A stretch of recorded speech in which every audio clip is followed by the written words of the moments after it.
2026 में एआई से पैसे कमाने के लिए क्या कोडिंग आना जरूरी है? इसका जवाब है बिल्कुल भी नहीं। लेकिन अगर आप सिर्फ चैट जीपीटी खोलकर 2-4 प्रॉम्प्ट आप लिख लेते हो तो ये भी कोई स्किल नहीं है। आज बहुत से लोग बोल रहे हैं एआई सीख लो, बहुत पैसा है, लेकिन एआई से सीखना क्या है? कौन सी स्किल बिगिनर सीख सकता है और कौन सी स्किल सीखने के बाद क्लाइंट को तुम अपनी सर्विस सेल कर सकते हो? इसका सीधा जवाब आपको कोई भी नहीं देता और इसी वजह से लोग हर दिन कोई नया एआई टूल सीखते हैं, लेकिन 3 से 4 महीने बाद उनकी कमाई जीरो ही रहती है। इसलिए इस वीडियो में मैं आपको 5 ऐसी एआई स्किल्स बताऊंगा जिन्हें आप बिना कोडिंग के सीख सकते हैं और फ्रीलांसिंग में सर्विस की तरह सेल कर सकते हैं। लेकिन पांचों स्किल्स को एक साथ सीखने की कोशिश मत करना। वीडियो के आखिर में मैं आपको यह भी बताऊंगा कि बिल्कुल बिगिनर को इनमें से कौन सी स्किल सबसे पहले सीखनी चाहिए, क्योंकि गलत स्किल सीखकर आपके 2 महीने आपने खराब कर दिए तो कल को एआई बदल जाएगा, टूल्स बदल जाएंगे और आप वहीं के वहीं खड़े रह जाओगे। तो सबसे पहले एक बात साफ समझ लो, 2026 में बिजनेस को केवल एआई चलाने वाले इंसान नहीं चाहिए। उन्हें ऐसे लोग चाहिए जो एआई की मदद से उनका असली काम आसान कर सके। ये एक रिपोर्ट है अपवर्क की। 2026 के डेटा के अनुसार एआई वाली जो स्किल्स है, फ्रीलांसिंग स्किल की डिमांड 109% बढ़ी है।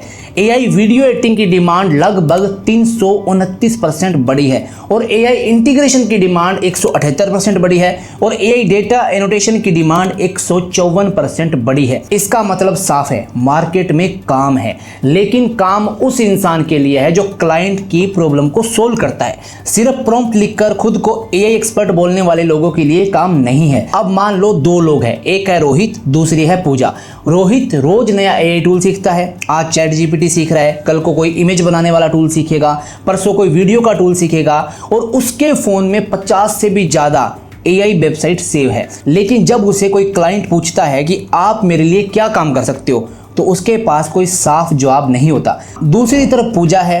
पूजा ने सिर्फ एक काम सीखा और वो क्या था? छोटे बिजनेस ओनर्स के ईमेल संभालना, रिसर्च करना और रोज के छोटे छोटे कामों को एआई की मदद से जल्दी पूरा करना।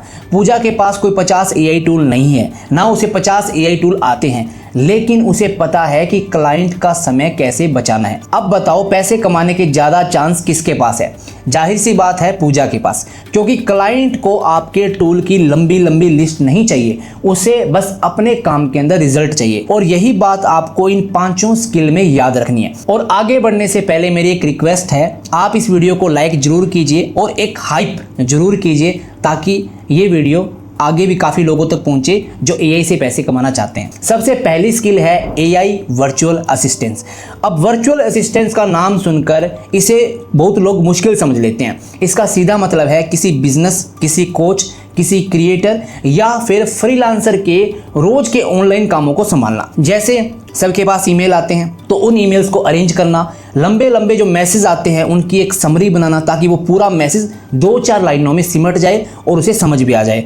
किसी टॉपिक पर रिसर्च करना, जैसे कोई मीटिंग होती है तो मीटिंग की जरूरी बातों को एआई से निकालना, क्लाइंट को भेजने के लिए अच्छे रिप्लाई तैयार करना और रोज के पेंडिंग कामों की लिस्ट बनाना। और ये सारा काम एआई से हो सकता है। पहले एक वर्चुअल असिस्टेंट को ये सारा काम खुद करना पड़ता था, अब एआई की मदद से वही काम कम समय में किया जा सकता है। लेकिन इसका मतलब ये नहीं है कि एआई अकेला सब कुछ कर देगा, क्योंकि एआई गलतियां करता है। एआई गलत ईमेल लिख सकता है, गलत जानकारी दे सकता है। इसलिए क्लाइंट आपको चैट जीपीटी से कॉपी पेस्ट करने के पैसे नहीं देगा, वो आपको सही काम चेक करके देने, उसकी बात को समझने और उसका समय बचाने के लिए पैसे देगा। मान लो कि एक फिटनेस कोच दिन भर अपने क्लाइंट्स को ट्रेन करता है, शाम तक उसके पास 30 से 40 ईमेल्स होती है, उसका मैसेज का इनबॉक्स भरा होता है। अगर आप एआई की मदद से उसके जरूरी मैसेज को अलग कर दे और रिप्लाई तैयार कर दे और अगले दिन के कामों की एक छोटी सी लिस्ट बना दे, तो उस कोच का रोज का घंटों का काम बच सकता है और ये काम एआई वर्चुअल असिस्टेंट से किया जा सकता है और यही आपकी सर्विस है। एआई वर्चुअल असिस्टेंस की स्किल उन लोगों के लिए अच्छी है जिन्हें कंप्यूटर की थोड़ी बहुत नॉलेज है, थोड़ा इंग्लिश भी समझ लेते हैं और चीज़ों को सही तरीके से उन्हें संभालना पसंद है। अब दूसरी स्किल ऐसी है जिसकी ज़रूरत लगभग हर क्रिएटर को पड़ती है। इस स्किल का नाम है एआई कंटेंट रीपर्पोजिंग। ये थोड़ा सा नाम इसका बड़ा है लेकिन काम बहुत आसान है। रीपर्पोजिंग का मतलब है एक कंटेंट को अलग अलग जगह इस्तेमाल करने लायक बनाना। मान लो कि किसी क्रिएटर ने 30 मिनट का एक पॉडकास्ट बनाया, उस एक पॉडकास्ट से छोटे छोटे शॉर्ट्स के आइडियाज निकाले जा सकते हैं इंस्टाग्राम रील्स बनाई जा सकती है और इसके अलावा लिंक्डइन के लिए पोस्ट बनाई जा सकती है और एक छोटा सा ब्लॉग आर्टिकल भी तैयार किया जा सकता है। अब ये मत सोचना कि यार पूरी स्क्रिप्ट को चैट जीपीटी को दे देंगे और बोल देंगे इसमें से 10 पोस्ट बना दो और आपकी सर्विस तैयार हो गई। ऐसा बिल्कुल भी नहीं है। ऐसा काम तो क्लाइंट खुद भी कर सकता है। आपकी असली स्किल होगी लंबे कंटेंट में से जरूरी बातें ढूंढना, उस क्रिएटर की भाषा को समझना और अच्छे अच्छे हुक्स निकालना और हर प्लेटफॉर्म के हिसाब से कंटेंट को बदलना। यूट्यूब शॉर्ट्स की शुरुआत अलग होती है, आपने देखा होगा शुरुआत में एक हुक होता है, ठीक है। इंस्टाग्राम कैप्शंस अलग होते हैं और इसके अलावा लिंक्डइन की पोस्ट अलग होती है। मान लो कोई फाइनेंस क्रिएटर हर सप्ताह 2 लंबी वीडियो बनाता है, लेकिन उसके पास इंस्टाग्राम लिंक्डइन के लिए अलग कंटेंट बनाने का समय नहीं है। आप उसकी एक वीडियो को पूरे सप्ताह के कंटेंट में बदल सकते हैं और क्योंकि ये काम हर महीने दोबारा रिपीट होगा तो आप इसे मंथली सर्विस में भी सेल कर सकते हैं। अब तीसरी स्किल थोड़ी सी ज़्यादा क्रिएटिव है और 2026 में इसकी डिमांड काफ़ी तेजी से बढ़ रही है। ये स्किल है एआई वीडियो क्रिएशन और एडिटिंग। अपवर्क के 2026 के डेटा में एआई वीडियो जनरेशन और एडिटिंग की डिमांड 329% बढ़ी है, जो कि उसकी सबसे तेजी से बढ़ने वाली एआई स्किल्स में से एक है। अब यहाँ आपको कोई मूवी एडिट करने वाला एडिटर नहीं बनना। शुरुआत छोटे कामों से की जा सकती है, जैसे किसी दुकानदार की प्रोडक्ट की छोटी वीडियो बनाना, किसी कोच की लंबी लंबी वीडियो से शॉर्ट्स क्लिप निकालना और वीडियो के खराब हिस्सों को काटना, कैप्शन लगाना, ऑडियो को साफ करना या किसी बिजनेस के लिए सोशल मीडिया एड्स तैयार करना। एआई ने वीडियो बनाना आसान जरूर किया है, लेकिन अच्छी वीडियो और बेकार वीडियो का फ़र्क अभी भी इंसान की समझ ही तय करती है। कौन सा सीन रखना है, पहले 3 सेकंड में ऐसा क्या बोले कि ऑडियंस रुक जाए, कहाँ वीडियो लंबी लग रही है और कौन सी लाइन व्यूअर को रोक सकती है। ये फैसला टूल नहीं, आपको ही करना होगा।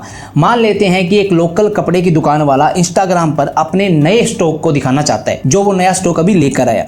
उसके पास प्रोडक्ट्स हैं। उसने क्या किया, अपने फ़ोन से खुद 10-12 वीडियो शूट कर ली, लेकिन उसे समझ नहीं आ रहा कि इन वीडियो को साफ और दिखने लायक कैसे बनाया जाए, उसमें वॉइस कैसे ऐड की जाए। आप एआई टूल की मदद से उन क्लिप्स को छोटे प्रोडक्ट वीडियोस में बदल सकते हो। उसे बड़े फिल्म एडिटर की जरूरत नहीं है, उसे बस ऐसी वीडियोस चाहिए जो लगातार सोशल मीडिया पर वो डाल सके। लेकिन इस स्किल में एक दिक्कत है, वीडियो टूल्स हर महीने बदलते रहते हैं, इसलिए कोई एक टूल से प्यार मत करना। वीडियो बनाने की समझ सीखो, यानी कि थोड़ी सी क्रिएटिवनेस लेकर आओ। टूल आज कुछ और है, कल को कुछ और हो जाएगा। अब चौथी स्किल के बारे में बहुत कम लोग बात करते हैं, लेकिन एआई जितना बढ़ेगा इसकी जरूरत भी उतनी ही बढ़ेगी। इसका नाम है एआई डेटा एनोटेशन या एआई आउटपुट चेकिंग। अब डेटा एनोटेशन का नाम सुनकर काफ़ी लोग घबरा जाएंगे, क्योंकि थोड़ा सा टेक्निकल नाम है। आसान भाषा में इसका मतलब है एआई को सही एग्जाम्पल देना और उसकी गलतियों को पहचानना। मान लो किसी कंपनी ने एक ऐसा एआई टूल बनाया जो फोटोज़ से चीज़ें पहचानता है। उस एआई को सीखने के लिए हज़ारों फोटोज़ देने पड़ते हैं, तभी उसे पता लगेगा ना भाई क्या किस फोटो में कार है, किस में बाइक है। तो ये अगर उसको ट्रेन करना है एआई को तो ये फोटोज देनी पड़ेगी। इसी तरह हिंदी में काम करने वाले एआई के आंसर चेक करने पड़ सकते हैं। क्या उसने सही हिंदी लिखी है, क्या जवाब सवाल से जुड़ा हुआ है, क्या उसने कोई गलत जानकारी तो नहीं बनाई, क्या सेंटेंस का मतलब साफ है। और ये काम आज इंसान ही करता है। अपवर्क के 2026 की रिपोर्ट में एआई डेटा एनोटेशन और लेबलिंग की डिमांड 154% तक बढ़ी है।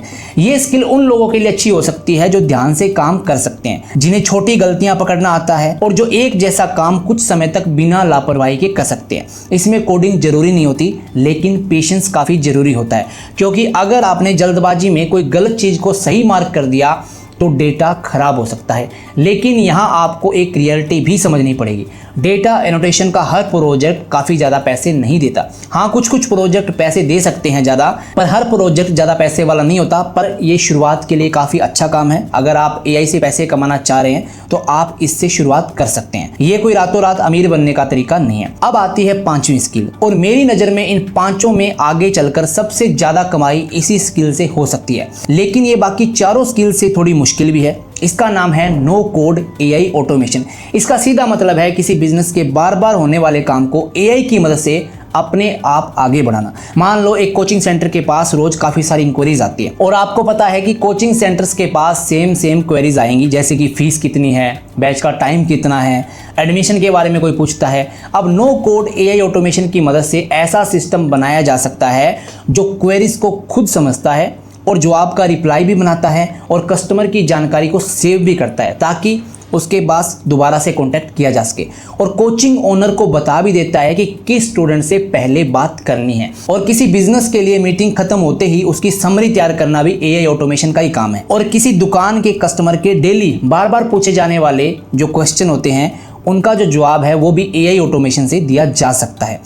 अपवर्क के 2026 के डेटा में एआई इंटीग्रेशन की डिमांड 178% तक बढ़ी है। लेकिन ध्यान रखना, बिना कोडिंग का मतलब ये नहीं है कि बिना स्किल।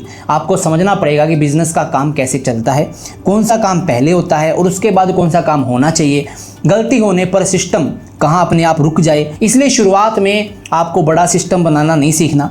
छोटी प्रॉब्लम आप पकड़ो, जैसे कोई इंक्वायरीज को व्यवस्थित करना, अरेंज करना या ईमेल का ड्राफ्ट तैयार करना। पहले एक छोटा काम सही तरीके से करना सीखो और फिर धीरे धीरे बड़ी सर्विस की तरफ आगे बढ़ना। अब सवाल यह आता है कि इन 5 स्किल्स में से आपको कौन सी स्किल सीखनी चाहिए। अगर आपको चीज़ों को अरेंज करना पसंद है तो आप एआई वर्चुअल असिस्टेंट से शुरुआत करो। और अगर आपको थोड़ा लिखना, वीडियो देखना, आइडियाज़ निकालना पसंद है तो आप कंटेंट रीपर्पोजिंग सीखो। और अगर आप थोड़े से क्रिएटिव माइंड के हो, आपको विजुअल्स पसंद है तो आप एआई वीडियो क्रिएशन सीख सकते हो। और अगर आपको छोटी गलतियां पकड़ना और ध्यान से काम करना आता है तो आप डेटा एनोटेशन और एआई चेकिंग की तरफ जा सकते हो। और अगर आपको चीज़ें जोड़ना, प्रॉब्लम को समझना और सिस्टम बनाना पसंद है तो आप नो कोड एआई ऑटोमेशन की तरफ जा सकते हो। लेकिन मेरी सीधी सलाह ये है कि अगर आप बिल्कुल बिगिनर हो तो आप एआई वर्चुअल असिस्टेंट या कंटेंट रीपर्पोजिंग से शुरुआत करो, क्योंकि इसमें शुरुआत करना आसान है, सैंपल बनाना भी आसान है और क्लाइंट को समझना भी आसान है कि आप उसके लिए क्या कर सकते हो। पहला क्लाइंट मिलने और एआई टूल की समझ आने के बाद आप नो कोड ऑटोमेशन जैसी बड़ी स्किल सीख सकते हो। और अगर इस पे एक डिटेल वीडियो चाहिए, क्योंकि अभी की ये मोस्ट डिमांडिंग स्किल है, इसकी डिटेल वीडियो चाहिए तो आप कमेंट में टाइप कर सकते हो एआई ऑटोमेशन। मैं आपके लिए जो नेक्स्ट वीडियो बनाऊंगा वो स्पेशल एआई ऑटोमेशन के ऊपर बनाऊंगा। और ये अगर आपने सीख ली, आप वास्तव में काफ़ी पैसे कमा पाओगे, क्योंकि मैंने अपने 3 एआई एजेंट सेल किए हैं और तीनों ही कोचिंग सेंटर के लिए है। वो थोड़ा सा आपको सीखना पड़ेगा और मैं सिखा भी दूंगा अगली वीडियो में, तो आप एआई ऑटोमेशन कमेंट कर सकते हो। अब चलते हैं आगे। अब काफ़ी लोग ये बड़ी गलती करेंगे कि मैंने जो 5 स्किल बताई है, 5 स्किल्स को नोट कर लेंगे, कुछ यूट्यूब पे भागेंगे, काफ़ी सारी वीडियोस देखेंगे और कुछ ऐसे होंगे जो कोर्स भी परचेज कर लेंगे। आपको क्या करना है, सबसे पहले एक स्किल सीखनी है जो आपका दिल कहता है और 30 दिन उसी को दो, 3 अच्छे सैंपल बनाओ और फिर ऐसे लोगों को ढूंढो जिन्हें उस काम की सच में ज़रूरत है। क्योंकि फ्रीलांसिंग में पैसे स्किल का नाम जानने से नहीं आते, पैसे तब आते हैं जब आप किसी इंसान की असली प्रॉब्लम को सोल्व करते हो। और अगली वीडियो एआई ऑटोमेशन पर होने वाली है, तो आप इस चैनल को सब्सक्राइब कर लीजिए। और अगर आपको ये वीडियो पसंद आई है तो इस वीडियो को हाइप जरूर कीजिए, वीडियो को लाइक कीजिए। और अगर आप सच में कुछ सीखना चाहते हैं, एआई से पैसे कमाना चाहते हैं तो आप चैनल को सब्सक्राइब कर सकते हैं। तो मिलते हैं अगली वीडियो में, तब तक के लिए कीप लर्निंग, कीप हसलिंग।